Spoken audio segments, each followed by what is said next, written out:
Oh, whenever you're ready. What do you do with an old laptop that just doesn't want to work right for you? Well, you dispose of it in a very nice way that you get a lot of good satisfaction out of.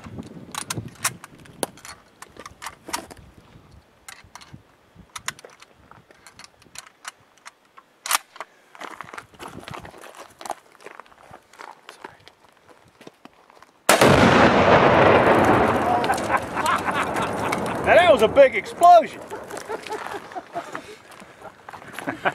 Oh man, that was good!